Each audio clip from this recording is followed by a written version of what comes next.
Nah saudara, hari ini kita sudah sampai di dalam week yang ke-9 dari sermon series kita, From Judges to Jesus. Dan tema kita hari ini, saudara, yaitu adalah tangan Tuhan dalam kekacauan. Tangan Tuhan di dalam kekacauan.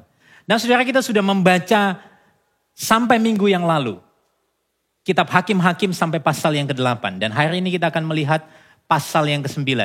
Sampai di pasal ini saudara, saat kita membaca kitab Hakim-Hakim, kita akan semakin melihat kemerosotan moral dan iman daripada bangsa Israel. Dan saya ingin menunjukkan sebuah grafik untuk saudara, untuk bisa mempermudah visualisasi kita. Saudara, kitab Hakim-Hakim sebetulnya berfokus kepada hakim-hakim, yang dimana ada 6 hakim-hakim besar dan ada 6 hakim-hakim kecil. 6 hakim-hakim besar diantaranya adalah Otniel, Ehud, Deborah, Gideon, Yefta, dan Simson.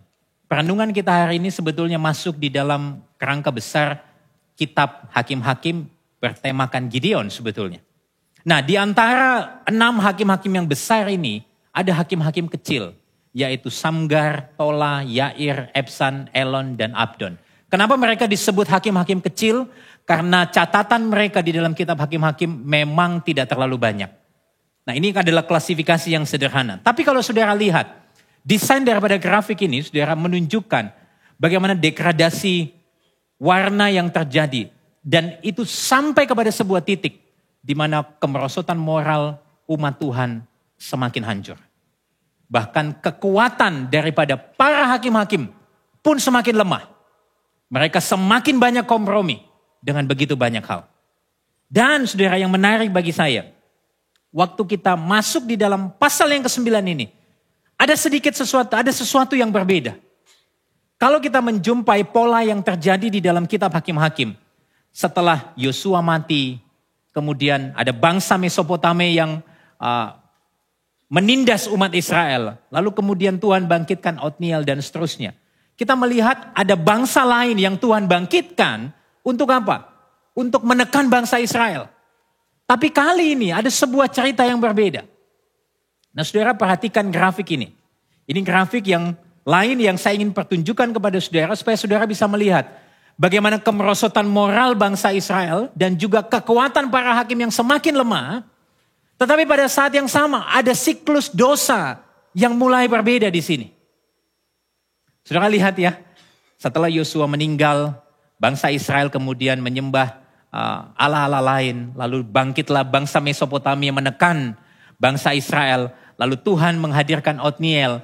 Otniel mengalahkan Mesopotamia. Lalu kemudian bangsa Israel mengalami keadaan damai yang cukup lama. Otniel mati, lalu kemudian bangsa Israel kemudian menyembah berhala lagi. Tuhan bangkitkan kemudian Moab. Bangsa Israel berseru kepada Tuhan. Tuhan bangkitkan Ehud. Ehud mengalahkan Moab. Ada keadaan damai di sana. Lalu kemudian setelah itu mereka berbalik setelah Ehud mati. Mereka menyembah Allah lain. Tuhan bangkitkan Sisera. Lalu setelah itu kemudian mereka berseru lagi. Tuhan bangkitkan Deborah. Ada keadaan damai sekian puluh tahun. Lalu setelah Deborah mati kemudian mereka berbalik lagi kepada Tuhan. Tuhan bangkitkan Midian. Di bagian bawah saudara ada bangsa-bangsa lain yang Tuhan pakai untuk menekan bangsa Israel. Tapi kali ini di dalam cerita kita ada yang berbeda saudara. Perbedaannya di mana? Saudara, Tuhan tidak membangkitkan bangsa lain untuk menekan mereka. Tapi Tuhan memberi seorang yang menekan mereka, yang bernama Abimelek. Yang notabene Abimelek adalah anak dari Gideon karena perkawinannya dengan seorang gundik dari Shikem. Nah pertanyaannya, kenapa kisah ini dicatat? Bukankah seharusnya muncul bangsa lain yang menekan bangsa Israel setelah mereka berlaku serong? Itu adalah pola yang harusnya terjadi. Tapi kenapa cerita ini justru dicatatkan di dalam sejarah kitab Hakim-Hakim? Seolah-olah siklus yang sudah terjadi diputus sedemikian rupa. Supaya pembaca, supaya saya dan saudara hari ini menangkap sebuah pesan. Memang beberapa pakar Alkitab pun bertanya-tanya tentang hal ini. Karena ada sebuah siklus yang tidak lazim terjadi di sana. Karena setelah Abimelek muncul bangsa lain, yaitu bangsa Amon. Saudara lihat ada pola yang terjadi sebetulnya. tapi ini adalah pola yang diinterupsi.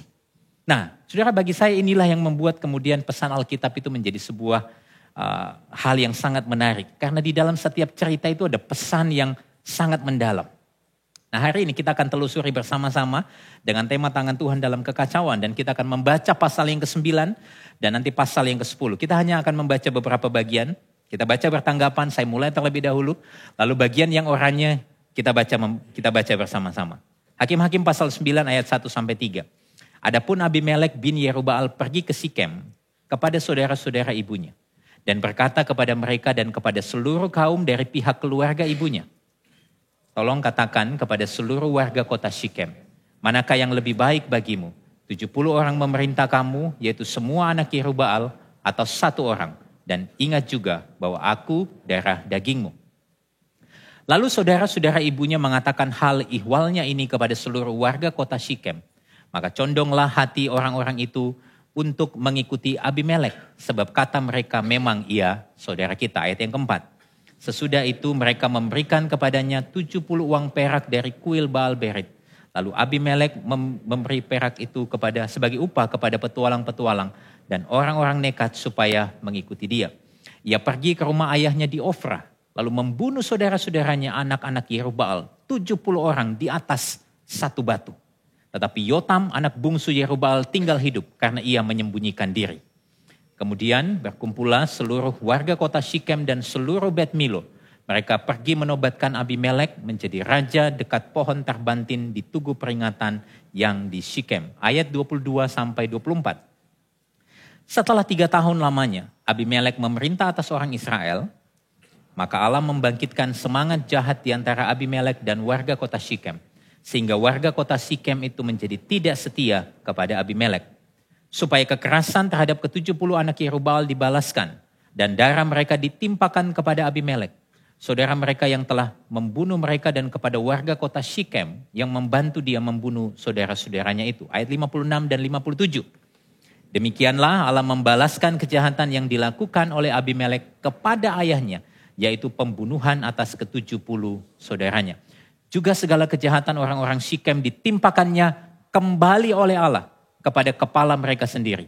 Demikianlah kutuk Yotam bin Yerubbaal mengenai mereka. Pasal 10 ayat 1-5. Sesudah Abimelek, bangkitlah Tola bin Pua bin Dodo, seorang Isakar untuk menyelamatkan orang Israel. Ia diam di Samir di pergunungan Efraim. Dan ia memerintah sebagai hakim atas orang Israel 23 tahun lamanya. Kemudian matilah ia lalu dikuburkan di Samir. Sesudah dia bangkitlah Yair orang Gilead yang memerintah sebagai hakim atas orang Israel 22 tahun lamanya. Ia mempunyai 30 anak laki-laki yang mengendarai 30 ekor keledai jantan. Dan mereka mempunyai 30 kota yang sampai sekarang disebutkan orang Hawot Yair di tanah Gilead. Lalu matilah Yair dan dikuburkan di Kamon. Yang berbahagia ialah setiap kita yang boleh membaca, yang merenungkan dan yang juga dimampukan untuk melakukan firman Tuhan di dalam kehidupan kita sehari-hari. Saudara, poin khotbah saya hari ini ada 3. Yang pertama ialah dibutakan oleh ambisi. Yang kedua, penghakiman yang tidak terlihat. Dan yang ketiga, kebaikan Tuhan yang nyata di dalam kekacauan. Saudara, yang pertama, dibutakan oleh ambisi. Seperti yang kita sudah baca, seperti yang sudah kita ketahui, bahwa kisah di dalam pasal 9 ini agak sedikit menyimpang dari siklus dosa yang terjadi. Tiba-tiba muncul seorang yang bernama Abimelek yang menjadi pemeran utama di dalam pasal ini. Dan di dalam pasal 9 ini, kita melihat karakter yang sangat jelas dari Abimelek. Coba kita perhatikan kembali ayat 1 sampai ayat yang ketiga. Saudara, di sini kita menjumpai, kalau kita melihat pemimpin-pemimpin sebelum Abimelek, Otniel, Deborah, Ehud, Gideon, mereka adalah orang-orang yang dipanggil Tuhan tanpa mencari peran itu. Tetapi di sini kita menjumpai Abimelek justru meraih peran itu dengan kecerdikannya dan tujuannya hanya untuk dirinya sendiri. Abimelek kemudian mendatangi kaum keluarga ibunya di Sikem dan meminta supaya mereka menyampaikan keinginannya kepada seluruh warga kota Sikem dan Bet Milo pada waktu itu. Untuk apa? Menjadikan dia raja atas warga kota Sikem dan Bet Milo. Dan argumentasinya sangat cerdik sekali. Dia kasih 2 opsi kepada warga kota Sikem yang kita lihat di dalam ayat 2 dan ayat 3. Ayat 2 dikatakan, Mana lebih baik bagimu? 70 orang memerintah kamu, yaitu semua anak Yerubal atau 1 orang? Lalu yang kedua dia katakan, dan ingat juga, aku ini darah dagingmu. Itulah sebabnya warga kota Syichem mengatakan, memang benar ia adalah saudara kita. Dia memberikan 2 opsi kepada warga kota Syichem dengan liciknya. Yang pertama, dia seolah-olah menempatkan warga kota Syichem itu di posisi yang lebih tinggi untuk membuat keputusan. Mana yang lebih baik bagimu? Seolah-olah Abimelek berkata, kalian loh yang buat keputusan. Kalian punya posisi yang lebih tinggi dari aku. Saya gak akan maksa kalian. Tentukan pilihanmu. Mana yang lebih baik bagi kalian. Saudara, ini adalah sebuah strategi yang sangat brilian. Di satu sisi, seolah-olah dia ingin menunjukkan. Opsi yang kedua, bahwa ada ikatan darah. Dan ikatan darah adalah ikatan yang terkuat. Yang membuat seseorang qualified untuk meneruskan sebuah kepemimpinan. Abimelek seolah-olah berkata demikian. Coba kamu lihat namaku. Aku ini siapa dari sisi papaku?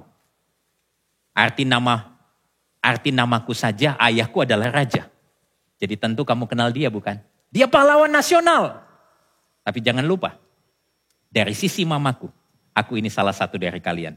Aku darah daging kalian. Lalu dia bilang sama warga kota Syichem melalui saudara-saudara ibunya. Kalau begitu mana yang kalian pilih? Saudara lihat bagaimana kelicikan dan di satu sisi briliannya argumentasi daripada Abimelek. Tapi sebetulnya kalau kita membaca dengan teliti, Abimelek tidak memberikan opsi yang ketiga. Yang dimana sebetulnya ada opsi yang ketiga. Dia tidak memberitahukan opsi ini. Padahal opsi ini sudah dikatakan oleh Gideon ayahnya sendiri. Di dalam catatan pasal yang ke-8 ayat 22 dan 23. Ketika bangsa Israel berkata kepada Gideon, biarlah engkau memerintah kami dari anakmu sampai cucumu yang sudah menyelamatkan kami dari orang Midian. Tapi apa jawab Gideon? Perhatikan ayat 23. Kita baca sama-sama bagian yang berwarna oranye di sana. 1, 2, 3. Aku tidak akan memerintah kamu dan juga anakku tidak akan memerintah kamu. Tetapi Tuhan yang memerintah kamu. Secara literal, sebetulnya Abimelek tidak memberitahukan opsi ini kepada warga kota Syichem dan Bet Milo. Jelas saudara, opsi ketiga berbicara tentang tidak seorang pun dari anak Gideon yang akan memerintah atas bangsa Israel. Karena apa? Gideon tahu ini bukan tentang kerajaan keluarga, tapi ini tentang kerajaan Allah. Disinilah kita menyaksikan bagaimana kelicikan Abimelek di dalam menyusun strategi. Untuk apa? Memuluskan rancangannya supaya dia menjadi raja bagi orang banyak, bagi umat Israel, dan sebetulnya bagi dirinya sendiri. Sampai di sini saudara saya merenungkan, sebetulnya apa yang Abimelek tunjukkan adalah sebuah pertunjukan tentang natur dosa yang terlihat secara terang-terangan. Dan saya suka dengan apa yang dikatakan oleh Paul David Tripp tentang ini. Bahwa dosa pada dasarnya adalah penyembahan berhala. Dosa menggantikan Tuhan sebagai raja yang layak di hati kita dengan sesuatu atau seorang yang lain. Dosa mencari kepuasan, tujuan dan identitas di dalam ciptaan daripada pencipta. Intinya, dosa bukan hanya tentang melanggar aturan, tapi tentang hati yang mencintai sesuatu lebih daripada Tuhan. Dan lebih jauh lagi, dalam kisah Abimelek, dia bukan hanya mencari kepuasan, tujuan, identitas di dalam ciptaan. Dia justru menunjukkan bahwa hanya dia yang sanggup memberi kepuasan bagi umat Tuhan. Dia justru menunjukkan bahwa hanya dia yang layak jadi tumpuan dan tujuan dari umat Tuhan. Dan ini semakin memperjelas bagaimana dosa bukan hanya tentang perilaku yang bertentangan dengan kebenaran firman Tuhan. Tapi tentang sikap hati yang memilih untuk mempercayai diri sendiri dan menjadikan diri sebagai pusat dari semesta. Di dalam bahasa teolog yang bernama R.C. Sproul, dia mengatakan dosa itu adalah pengkhianatan kosmis. Kita menjadikan diri kita sebagai pusat tujuan dari segala sesuatu di dalam hidup ini. Dari sini saudara saya merenungkan. Sebetulnya dosa, natur dosa itu selalu berbicara 3 hal. Natur dosa itu bicara tentang kita cenderung fokus kepada diri kita sendiri dengan kita menghidupi prinsip. Saya adalah pusat dari segala sesuatu di dalam dunia ini. Lalu bukan hanya itu. Orang berdosa akan selalu merasa cukup dengan dirinya. Self-sufficient. Dengan kita berkata bahwa saya tidak perlu bergantung atau tunduk kepada orang lain. Dan akhirnya, natur dosa menunjukkan bagaimana kita otonom. Kita merasa berhak melakukan apapun yang diinginkan oleh diri kita sendiri. Dan hal ini saudara tahu terpampang sangat jelas melalui karakter Abimelek. Dia membuat dirinya menjadi pusat dari kehidupan bangsa Israel. Dan tawarannya kepada warga kota Syichem itu menunjukkan bahwa dia bisa dipercaya. Mereka bisa bergantung kepadanya. Abimelek self-sufficient. Dan lebih tragis lagi, dia merasa bisa berhak melakukan apapun yang ingin dia lakukan. Saudara nggak percaya? Coba lihat ayat 4 sampai ayat yang ke-6. Bahkan sebelum dia dinobatkan jadi raja, dia melakukan sebuah tindakan yang sangat keji. Dia membunuh 70 anak daripada Yerubbaal, yaitu Gideon. Dan ini adalah detail yang sangat mengerikan. Karena dia tidak membunuh 70 anak Gideon dengan menjatuhkan bom dan membuat mereka mati sekaligus. Apa yang dia lakukan? Dia membantai saudaranya itu satu persatu. Di mana? Di atas satu batu. Saudara, kalau bisa memvisualisasikan ini seperti drama yang penuh dengan kekejaman yang luar biasa. Di atas satu batu, secara bergiliran mereka dibantai satu persatu. Oleh Yerubbaal, oleh Abimelek bersama dengan algojo-algonya. Preman-preman yang dia sewa pada waktu itu melalui uang 70 perak dari kuil yang mensponsori dia. Nah yang menarik saudara, waktu saya membaca kisah ini, kalau seandainya Abimelek pun dinobatkan jadi raja oleh seluruh warga Syichem dan Bet Milo, yang notabene daerah Syichem sebetulnya itu cukup jauh dari daerah Ofra. Yang dimana saudara-saudara daripada Abimelek ini menguasai daerah itu. Lalu pertanyaannya, kenapa dia perlu membunuh saudara-saudaranya yang lain ini? Yang tidak berpotensi untuk mengambil kekuasaannya. Kenapa dia perlu melakukan itu? Jawabannya sederhana, saudara. Supaya tidak ada seorang pun yang bisa menyaingi dirinya. Mungkin saudara berpikir, lalu kenapa anak bungsunya daripada Gideon yang bernama Yotam dibiarkan lolos? Beberapa penafsir mengatakan Yotam dianggap sebagai anak kecil yang tidak mengancam sama sekali, itulah sebabnya dia dilepaskan. Jadi ada 69 anak Gideon dihabisi oleh Abimelek. Saudara, karena setumpuk karakter-karakter yang sangat kejam ini, yang sangat narsisistik, penuh dengan tipe muslihat, maka beberapa penafsir mengatakan bahwa Abimelek ini layak disebut dengan sebutan the son from hell. Anak dari neraka. Saudara, penyebutan ini sebetulnya tidak terlalu berlebihan. Mungkin saudara mengatakan, aduh ini pastor kok agak kejam juga hari ini ya. Enggak saudara. Saya mencoba melihat secara objektif dan ternyata penyebutan ini sebetulnya tidak terlalu berlebihan. Mengingat ada sebuah gambaran imajinatif yang diberikan oleh anak bungsu Gideon yang bernama Yotam yang lolos dari pembantaian massal dari Abimelek dan algojonya. Apa sih penggambaran imajinatif yang Yotam berikan? Kalau saudara tahu, Yotam ini sebetulnya adalah satu-satunya tokoh di dalam Alkitab yang muncul. Perkataannya adalah perkataan kutukan. Lalu tiba-tiba hilang. Dan di dalam perkataan itu saudara, gambaran imajinatif itu dia memberikan sebuah gambaran yang sangat menarik. Yaitu saudara, ada sekelompok pohon-pohon di hutan saudara, yang kemudian meminta pohon-pohon tertentu untuk jadi raja. Atas sekelompok pohon-pohonan itu. Nanti saudara baca di dalam kitab Hakim-Hakim pasal 9 secara keseluruhan. Dimulai saudara dari pohon zaitun yang diminta para pepohonan untuk menjadi raja mereka, dan para pepohonan demikian, mari jadi raja atas kami. Tapi apa kata pohon zaitun? Pohon zaitun berkata, masakan aku meninggalkan minyakku yang dipakai untuk menghormati Allah dan manusia, dan pergi melayang di atas pohon-pohon. Seolah-olah pohon zaitun berkata, aku tidak punya waktu untuk itu. Saudara lihat tekstur, gambar pohon zaitun, pohon yang cukup besar. Lalu tidak habis di sana, lalu pohon-pohonan ini kemudian datang kepada pohon ara dan mengatakan, mari jadi raja atas kami. Lalu apa jawab pohon ara? Masakan aku meninggalkan manisanku dan buah-buahku yang baik dan pergi melayang di atas pohon-pohon? Ada penolakan yang kedua. Tidak habis di sana saudara, para pepohonan ini kemudian mendatangi pohon anggur. Saudara, pohon anggur mungkin bukan pohon yang bagi saudara terlalu kuat, tetapi ketika mereka merambat dan bersatu menjadi banyak, mereka menjadi sebuah pohon yang besar sekali sebetulnya.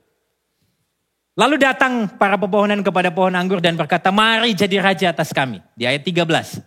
Lalu kemudian jawab pohon anggur, masakan aku meninggalkan air buah anggurku yang menyukakan hati Allah dan manusia dan pergi melayang di atas pohon-pohonan. Dan pohon yang terakhir saudara, ini adalah perkataan Yotam, adalah pohon semak duri. Semak duri diminta untuk menjadi raja dan jawab semak duri di dalam catatan ayat 15. Jika kamu sungguh-sungguh mau mengurapi aku jadi raja atas kamu, datanglah berlindung di bawah naunganku. Tapi jika tidak, biarlah api keluar dari semak duri dan memakan habis pohon-pohon aras yang ada di gunung Libanon. Saudara tahu semak duri sangat jauh berbeda kalau kita compare dengan pohon ara, pohon zaitun, bahkan pohon anggur.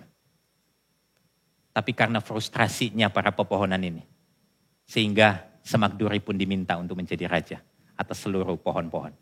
Mungkin saudara bilang gini, apa maksudnya pastor? Nah, saya bantu saudara. Saya suka dengan apa yang dikatakan oleh Timothy Keller dalam hal ini, saudara. Timothy Keller menggambarkan penggambaran imajinatif ini dengan mengatakan demikian. Jika kalian telah berlaku adil kepada keluarga Gideon dalam menjadikan Abimelek sebagai raja, dan ayo kita akui, kalian tidak melakukannya. Tapi kalaupun seandainya kalian melakukan ini, semoga kalian menemukan berkat yang besar dari pemerintahan Raja Abimelek. Tapi kalau tidak, dan kita akui, ayo kita lihat, memang tidak. Semoga kalian dapat apa yang kalian semua layak dapatkan dan kalian dibakar olehnya dan ia akan dibakar oleh kalian. Lalu kalau kita baca lagi saudara, Hakim-Hakim 19 dan 20 sebetulnya menyatakan hal yang sama. Dan disebutkan di sana, biarlah api keluar memakan habis kota Sikem dan Bet Milo. Demikian juga halnya biarlah kota Sikem dan Bet Milo menghabisi Abimelek. Dan berhenti di situ. Kalau kita baca lebih detail, kita teruskan lagi saudara. Di dalam ayat 23 dan 24, dikatakan bahwa ada evil spirit, ada roh jahat yang hinggap atas Abimelek dan warga kota Sikem. Sehingga keduanya saling menghabisi satu sama lain. Dan penjelasan ini saudara, membuat saya merasa bahwa tidak terlalu berlebihan. Kalau para penafsir mengatakan bahwa Abimelek adalah the son from hell. Dale Ralph Davis kemudian menambahkan begini. Semak duri baik digunakan sebagai bahan bakar tetapi buruk sebagai raja. Mereka lebih baik terbakar daripada memerintah. Anehnya, orang-orang memiliki kecenderungan untuk menerima kepemimpinan semak duri. Dan ini adalah sebuah fakta yang membingungkan. Jadi sungguh sangat celaka ketika warga kota Sikem dan Bet Milo menobatkan Abimelek jadi raja. Dan sebetulnya ini adalah sebuah resep hanya untuk mendatangkan bencana. Sama seperti ketika saudara punya anak usia 5 tahun, saudara minta dia untuk menyetir mobil saudara untuk perjalanan trip keluarga saudara dari Surabaya ke Jakarta. Itu adalah resep sebuah bencana. Mungkin saudara bilang begini, pastor, ini kok kayaknya gak relate sama saya hari ini. Ya, ini isunya sama sekali tidak relate sama apa yang sedang saya alami di dalam hidup saya. Coba kita berhenti sebentar untuk memikirkan bagian ini. Dalam perenungan saya, saudara, saya ingin kita memikirkan hal ini. Selama ini, mana yang jadi prioritas saudara saat memilih pemimpin? Karunia atau karakter? Saya kasih contoh. Sebutlah ada 2 orang yang namanya Karu dan Kara. Oke? Karu dan Kara. Karu ini adalah seorang pemimpin yang sangat populer di gereja. Dia pandai memimpin pujian. Dia bisa memimpin pujian dengan sangat baik. Nada-nada yang dilantunkannya sangat presisi. Bahkan kalau dia memimpin pujian, saudara, dia bisa memimpin pujian dengan sangat baik dan membuat orang-orang dari gereja tradisi yang biasanya kalau menyanyi diem, tidak tepuk tangan. Dia bisa membuat orang-orang yang seperti ini kemudian mengangkat tangan waktu penyembahan dan berkata, puji Tuhan, haleluya.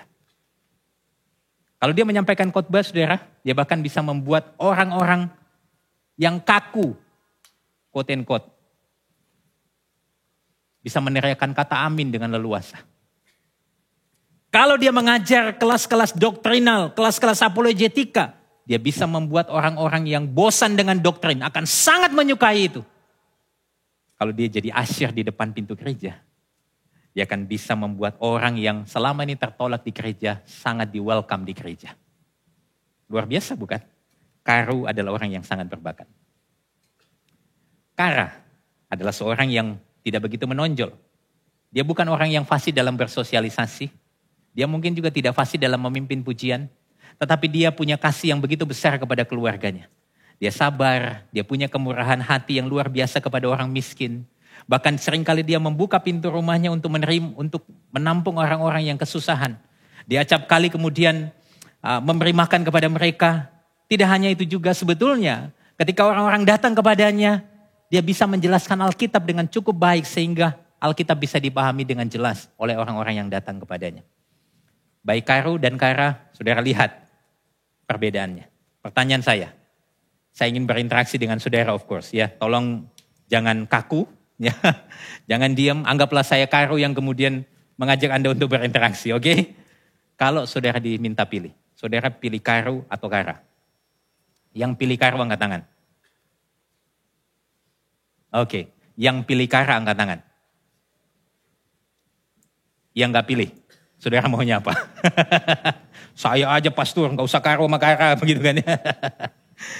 Kalau mau jujur saudara, saya tahu saudara sudah bisa tebak ilustrasi ini mau kemana. Ya iyalah pastor, kita orang berinjil, gospel people, udah tahu lah. Pastor pengen bilang, pilih siapa? Kara. Tapi kalau mau jujur, pilihan Karu, kalau kita memilih Karu, itu adalah pilihan yang terbaik. Pada saat yang sama, itu adalah pilihan yang pragmatis. Kenapa? Hasilnya langsung kelihatan. Oke? Tapi di sini saya tidak mengatakan begini. Salah untuk memilih mereka yang berbakat. Tidak, saudara. Of course kita juga tidak pengen ada pemimpin pujian yang memimpin pujian yang nyanyi di nada G ketika musiknya di nada C. Kita juga tidak pengen ada pengkhotbah yang berkhotbah di depan saudara yang ahli di dalam membuat saudara tertidur, bukan? Tapi yang saya mau katakan di sini adalah prioritas kita di dalam memilih harusnya selalu lebih banyak berbicara tentang apa? Karakter daripada karunia. Ini pastor ini kayaknya dibuat-buat sendiri nih. Enggak, saudara. Saya melihat ini dengan sangat jelas di dalam catatan Titus pasal 1 ayat 7 sampai 9. Dalam catatan Titus pasal 1 ayat 7 sampai 9. Ada 14 indikator yang disampaikan tentang kualifikasi dari seorang penilik jemaat. Dan pertanyaan saya, ada berapa banyak yang berbicara tentang karunia dan ada berapa banyak yang bicara tentang karakter? Ayo cepat saudara, ada berapa banyak? Udah deh, saya kasih jawaban ya. 13 bicara tentang karakter dan hanya 1 yang bicara tentang karunia, yaitu karunia mengajar. Nah, izinkan saya memberikan sebuah pesan pengembalaan kepada saudara. Saudara, sebetulnya setiap pemimpin itu bisa sangat mengecewakan saudara. Termasuk saya. Sebagai seorang care group pastor, mungkin saya pernah mengecewakan saudara. Yang pernah mengalami itu tolong angkat tangan. Mungkin saya akan pernah mengecewakan Anda. Mungkin saya akan mengecewakan saudara. Karena sesungguhnya memang kita tidak akan pernah menemukan pemimpin yang tidak pernah mengecewakan. Yang kita butuhkan hari ini bukan pemimpin yang tidak mengecewakan. Amin. Karena yang kita butuhkan ialah mereka yang setia kepada Tuhan dan yang segera bertobat ketika mereka melakukan kesalahan. Dan hanya satu pemimpin yang sempurna, yaitu Kristus Yesus, Tuhan kita. Amin, saudara.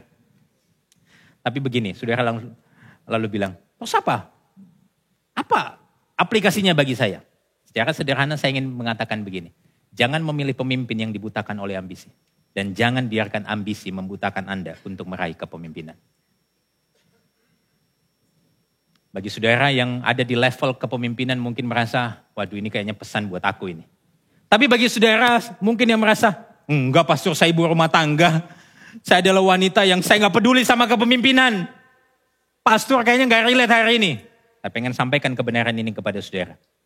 Ambisi hati kita seringkali menunjukkan siapa yang jadi Tuhan dan Juru Selamat kita yang sebenarnya. Ambisi hati kita itu seringkali menunjukkan siapa yang menjadi Tuhan dan Juru Selamat kita yang sebenarnya. Apa yang selama ini jadi fokus kita? Pengejaran akan uang, kekuasaan, prestasi, pengakuan. Yang dimana ketika kita berusaha mengejarnya, kita merasa apa? Kita merasa puas dan bahagia waktu kita mendapatkannya. Nah disinilah kita perlu sama-sama terus mengecek hati kita. Apakah kita dibutakan oleh keinginan duniawi yang menjauhkan kita dari Tuhan? Atau ambisi kita mencerminkan kasih, pelayanan, dan kerinduan untuk melakukan kehendak Tuhan. Kehendak Tuhan kita. Mungkin sebagian sekali lagi saudara merasa bahwa ini kok poin 1 ini gak ada kabar baiknya sama sekali. Ini kok kabar buruk aja begitu kan ya. Seolah-olah saudara dan saya tertuduh terus menerus. Nah disinilah kita masuk kepada poin yang kedua. Ada sedikit kabar baik buat kita di sini. Oke. Poin yang kedua yaitu penghakiman yang tidak terlihat. Saudara waktu kita melanjutkan kisah Abimelek. Kita akan lihat di sana. Sesudah 3 tahun lamanya Abimelek memerintah atau orang Israel. Kemudian penduduk Sikem ini mulai berubah arah. Hatinya mulai tidak lagi kepada Abimelek. Mereka mulai bosan dengan kepemimpinan Abimelek. Saya nggak tahu apa yang menjadi alasan mereka. Tetapi lihat ayat 25. Kita baca sama-sama ayat 25. Yang saya beri warna oranye di sana. 2, 3. Sebab warga kota Sikem itu menempatkan orang untuk menghadang dia di puncak gunung. Dan merampas setiap orang yang melewati mereka melalui jalan itu. Saudara lihat apa yang terjadi? Situasi di kota Sikem mulai tidak stabil. Ekonomi mulai terganggu, keamanan mulai tidak nyaman, saudara. Mereka mulai menghadang orang-orang tertentu dan merampas barang orang-orang yang melewati kota Sikem. Dan tentunya ini pasti berpengaruh atas kepemimpinan dan reputasi daripada Abimelek. Yang dimana seharusnya sebagai raja, dia menjaga stabilitas untuk hal ini. Tapi singkat cerita, tiba-tiba di dalam narasi Hakim-Hakim 9 muncul seorang tokoh baru.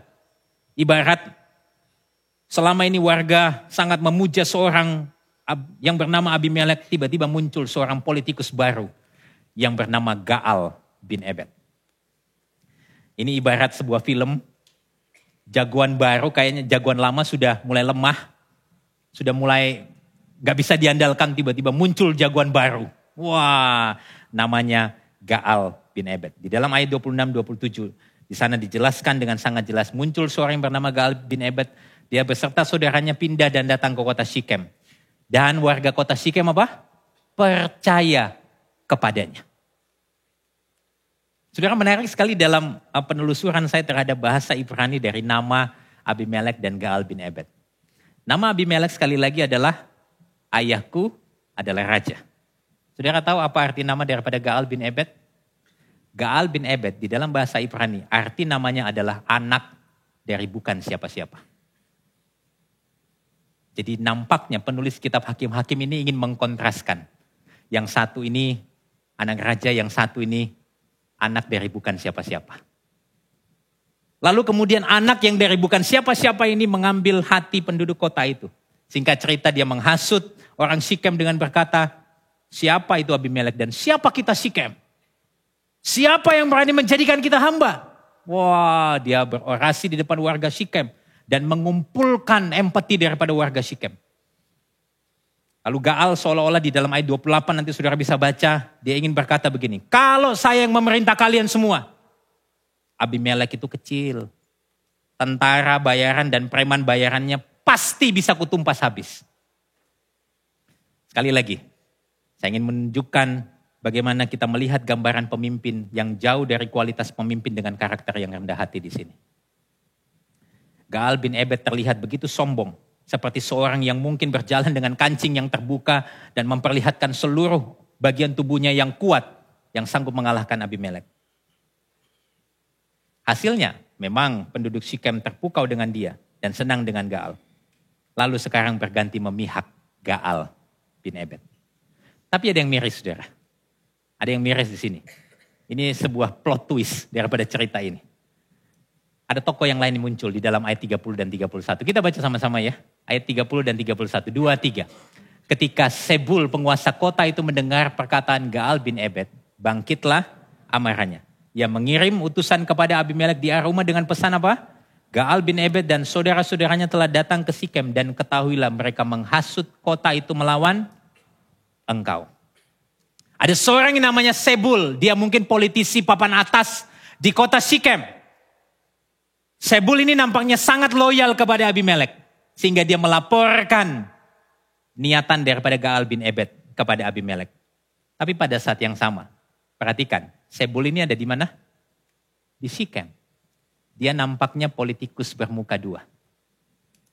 Politikus yang bisa menggunakan topeng kesetiaan kepada Gaal, tetapi ternyata adalah seorang pengkhianat. Sampai di sini saudara, saya cerita ini benar-benar gelap. 3 tokoh yang disoroti, Abimelek, Gaal, dan Sebul, memiliki tingkat keparahannya masing-masing.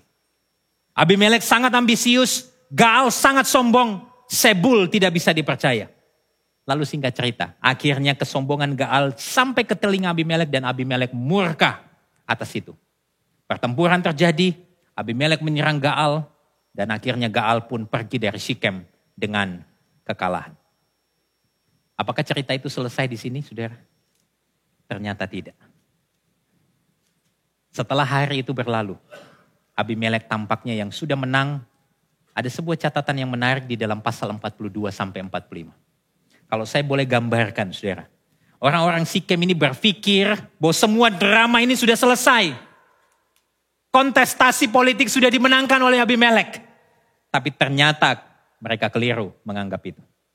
Ternyata dendam kesumat dan amarah Abimelek masih menyala terhadap warga kota Sikem. Pagi-pagi saudara, setelah keesokan hari yang kemarin terjadi peperangan, warga kota Sikem akhirnya bekerja seperti biasa. Mereka pergi ke ladang dan sebagainya. Mungkin beberapa warga kota Sikem yang tidak terlibat di dalam konspirasi itu harus menerima akibat itu. Waktu mereka bekerja, Abimelek datang menghabisi mereka. Mereka dibunuh oleh Abimelek dan para pasukannya. Tidak puas di sana, saudara lihat. Orang-orang yang ada di dalam kota, di belakang tembok kota Sikem, ketika dengar berita itu, mereka segera pergi menyembunyikan diri. Di mana? Mereka menyembunyikan diri di sebuah kuil yang bernama kuil El Berit. Mereka masuk ke sebuah bunker dalam tanda kutip, menyembunyikan diri di sana. Dan saudara tahu, apa yang Abimelek lakukan? Dia pergi keluar, dia pergi memotong dahan-dahan kayu dan sebagainya. Dia membawa itu ke kuil itu dan membakar dahan-dahan itu. Dan dikisahkan Abimelek membakar habis orang-orang kota Sikem. Sangat mengerikan. Dicatat ada kurang lebih sekitar 1.000 orang laki-laki dan perempuan yang mati pada waktu itu. Ironisnya, kuil yang membiayai Abimelek menjadi raja, justru dibakar oleh dirinya sendiri. Sikem yang adalah kota asal Abimelek, Abimelek hancurkan sendiri dengan tangannya. Dan itulah yang membuat saya semakin yakin jika kita bisa menyebut Abimelek sebagai apa? The son from hell. Tapi apakah amarah Abimelek menjadi padam setelah membumi hanguskan kota Sikem? Ternyata saudara ada drama lain yang muncul. Ini seperti sebuah film dari episode ke episode dan hampir memuncak. Ayat 50 sampai 52 dikatakan begini. Selanjutnya, jadi amarah Abimelek ini tidak berhenti. Dikatakan selanjutnya Abimelek pergi kemana? Ke sebuah kota yang bernama Tebes. Ia mengepung Tebes lalu merebutnya. Saudara tidak dicatat, kok Tebes ini bisa ikut-ikutan dihabisi sama Abimelek. Kok bisa tiba-tiba Abimelek itu juga marah sama kota Tebes. Yang tertulis dengan jelas saudara, Abimelek menyerang Tebes. Dan sepertinya sejarah Sikem akan terulang lagi. Tapi tiba-tiba cerita berubah lagi. Kenapa ceritanya berubah? Ayat 53 sampai 55 dikatakan begini, ada seorang perempuan menimpakan sebuah batu kilangan kepala Abimelek dan memecahkan batu kepalanya. Abimelek yang nampaknya berpikir akan berhasil membantai orang di Tebes. Justru tiba-tiba ada sebuah adegan yang berbeda. Adegan ini seperti dejavu. Seperti dejavu. Yang mengingatkan saya akan tragedi kematian Sisera di tangan seorang ibu rumah tangga yang bernama Yael. Abimelek kemudian tertimpa sebuah batu kilangan oleh seorang perempuan yang tidak disebutkan namanya. Yang membuat kepalanya pecah. Apakah Abimelek mati? Tidak juga, saudara. Saya sampai berpikir, memang orang jahat matinya susah. Lalu ayat 54, dia panggil bujangnya, dia suruh bujangnya menghunuskan pedangnya untuk membunuh dia. Dan dia masih mengatakan ini. Supaya jangan orang berkata tentang aku apa? Seorang perempuan membunuh dia. Lalu bujangnya menikam dia sehingga dia mati. Padahal kalau saudara lihat, ironi yang lain. Dalam catatan kitab Samuel, kalau saudara nanti baca. Dikatakan Abimelek mati di tangan seorang perempuan. Ini ironis sekali. Dia tutupi berita kematiannya sedemikian rupa. Tapi ternyata Alkitab tahu. Itu artinya apa? Tuhan juga tahu. Lalu demikianlah Abimelek mati. Ini cerita yang menyenangkan sekali, bukan? Akhirnya penjahatnya mati dan negeri menjadi tentram. Tapi kalau kita nggak berhati-hati di sini, saudara, tolong perhatikan ini. Kalau kita tidak berhati-hati, maka kita bisa bertanya begini. Apakah Tuhan absen dalam kesulitan umatnya?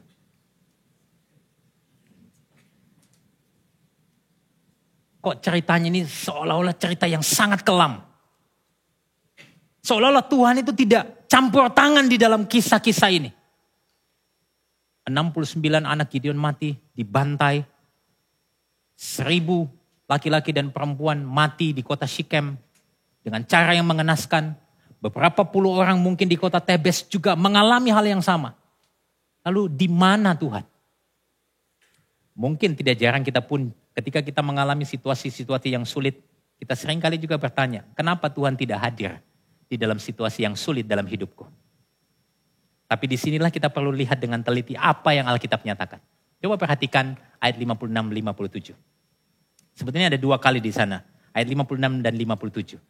Allah membalaskan kejahatan yang dilakukan oleh Abimelek kepada ayahnya dan seterusnya. Ayat 57 dikatakan apa?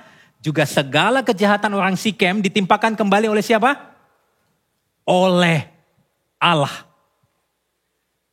Lalu kalau saudara membaca ayat 24, 23 dan 24, saudara akan menemukan di sana bahwa Allah lah yang membangkitkan semangat jahat di antara Abimelek dan warga kota Sikem.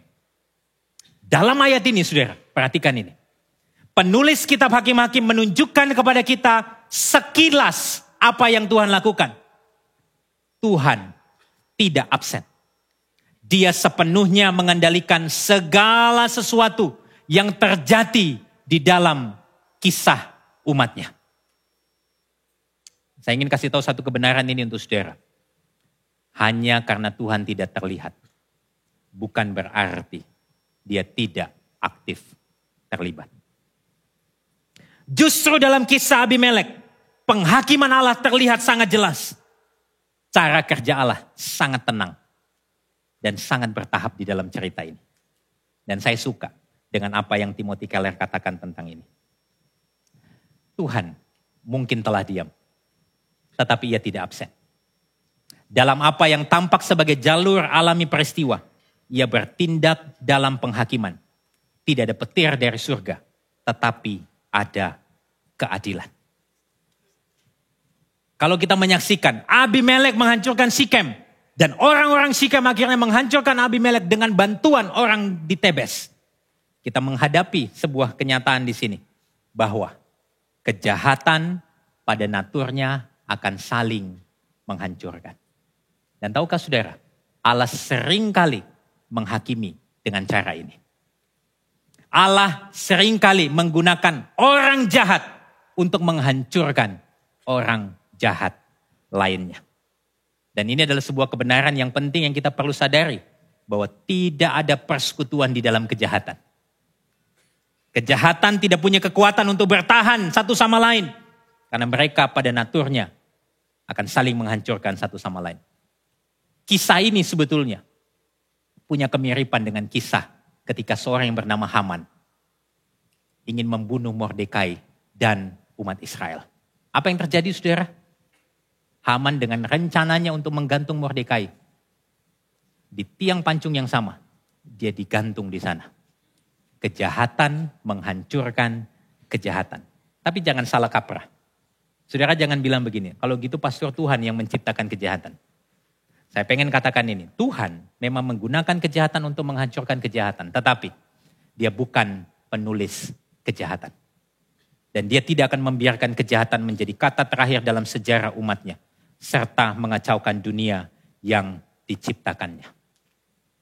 Tuhan tidak akan membiarkan Abimelek menjadi kata terakhir di dalam hidup umat Tuhan. Ini adalah sebuah kabar baik bagi kita di tengah dunia yang penuh dengan kejahatan. Sekalipun kita melihat tampaknya kejahatan begitu merajalela, tak terkendali di dalam dunia ini. Tapi sekali lagi, kita menjumpai Alkitab menyaksikan bahwa Allah tidak akan membiarkan dunia ini habis karena kejahatan. Nah, disinilah kita masuk kepada poin yang ketiga, poin yang terakhir. Kebaikan Tuhan yang nyata di dalam kekacauan. Di mana kebaikan Tuhan? Kita perlu melihat pasal yang ke-10. Perhatikan kalimat ini, saudara. Waktu Tuhan dikatakan di dalam ayat 56-57 yang membalaskan kejahatan Abimelek dan seterusnya. Lalu pasal 10 dimulai dengan sebuah transisi. Dan di situ dikatakan sesudah Abimelek. Tuhan membangkitkan seorang yang namanya Tola bin Pua bin Dodo, seorang Isyakar, untuk menyelamatkan orang Israel. Lalu kemudian singkat cerita, bangkitlah Yair setelah Tola mati. Yair orang Gilead, dia memerintah hakim sebagai hakim atas orang Israel 22 tahun lamanya. Nah, ada sedikit informasi yang bagi saya cukup aneh di sini. Saudara perhatikan. Tadi di awal saya tunjukkan bagaimana ketika bangsa Israel ditekan oleh siapa? Oleh bangsa lain. Tapi kali ini tidak ada bangsa yang menekan, tapi dikatakan sesudah Abimelek bangkitlah Tola, dia menyelamatkan orang Israel. Pertanyaan saya adalah, dari siapa Tola menyelamatkan bangsa Israel? Jawabannya, Tola menyelamatkan bangsa Israel. Bukan hanya dari Abimelek. Tapi dari diri mereka sendiri. Dan yang menyelamatkan mereka sebenarnya bukan Yair, bukan Tola. Tetapi Tuhanlah yang membangkitkan Tola dan Yair. Sehingga bangsa Israel mengalami kedamaian 45 tahun. Sehingga kita bisa simpulkan Tuhan menyelamatkan bangsa Israel dari diri mereka sendiri melalui para hakim yang dibangkitkannya. Nah, disinilah ada sebuah keindahan Injil yang terlihat. Tahukah saudara, apa masalah terbesar kita hari ini? Masalah terbesar kita bukanlah berasal dari luar diri kita. Melainkan dosa yang ada di dalam diri kita sendiri. Saudara, kita sering berpikir bahwa masalah terbesar kita adalah hubungan kita yang rusak, keuangan kita yang amburadul, bisnis yang tidak berhasil. Lalu kita menginginkan Tuhan membebaskan kita dari semua itu dan memulihkan keadaan kita. Tapi tahukah saudara, bahwa seringkali Tuhan tidak mengubah keadaan luar kita. Karena dia lebih tertarik, terlebih dahulu mengubah apa yang ada di dalam kita. Yaitu hati kita. Dan mungkin inilah cara kerja Tuhan. Di mana Tuhan mungkin mengizinkan kita mengalami kegagalan, keterpurukan, kesakitan, kelemahan, bahkan kejahatan. Untuk membawa kita kembali kepada dirinya. Saudara, sejatinya kita tidak hanya membutuhkan juru selamat untuk memperbaiki keadaan kita.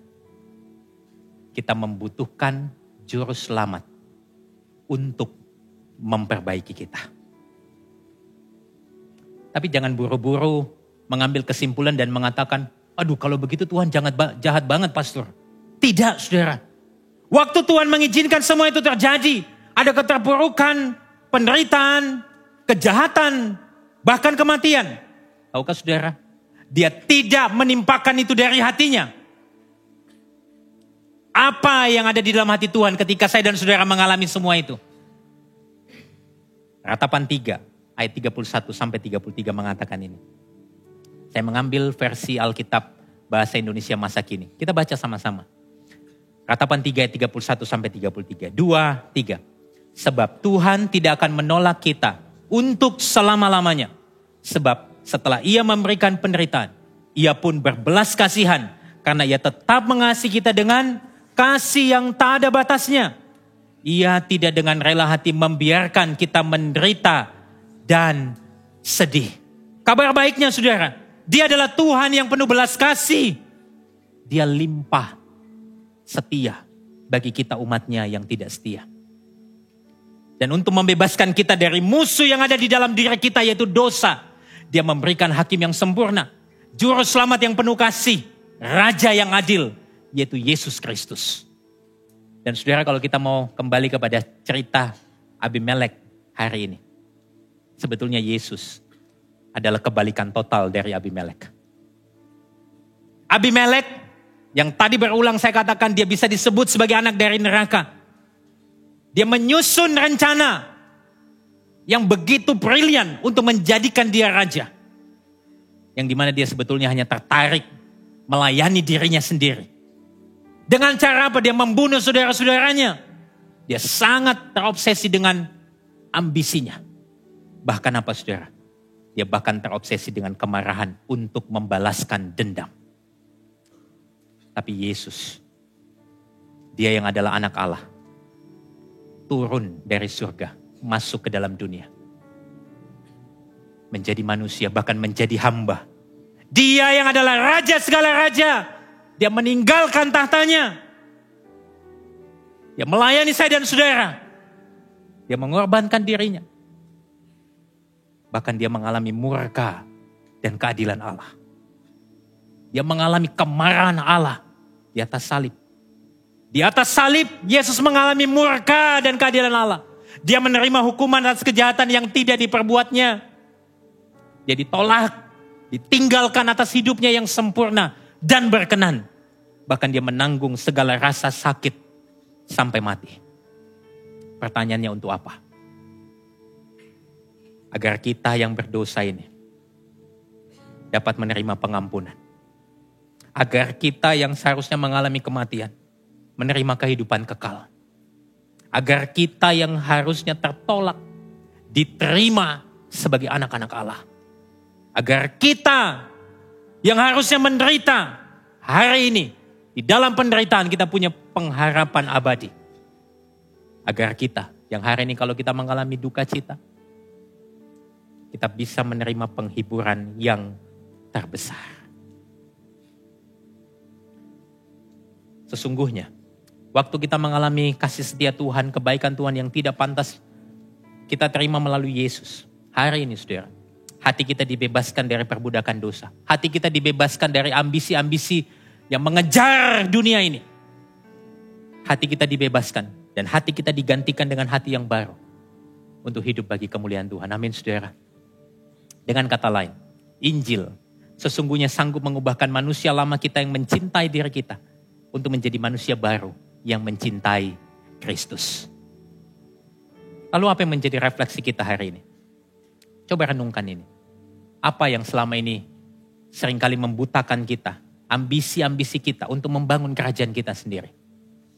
Atau justru apakah kita semakin rindu melayani serta memberi diri bagi pekerjaan kerajaan Allah? Bagaimana selama ini kita memandang persoalan penderitaan dan kejahatan? Apakah kita cenderung menyalahkan Tuhan? Atau justru kita mengingatkan diri kita akan kebaikannya yang tidak pernah meninggalkan kita? Kalau kita sudah menjadi manusia baru melalui kelahiran baru, kenapa seringkali manusia lama kita masih mendominasi? Dosa apa yang masih mengikat hati kita dan membutuhkan kasih karunia Tuhan untuk membebaskan kita? Apa yang menjadi respon kita? Sekarang mari sama-sama kita bertobat dari ambisi diri yang seringkali membuat kita melupakan Tuhan dan mengandalkan kekuatan diri kita.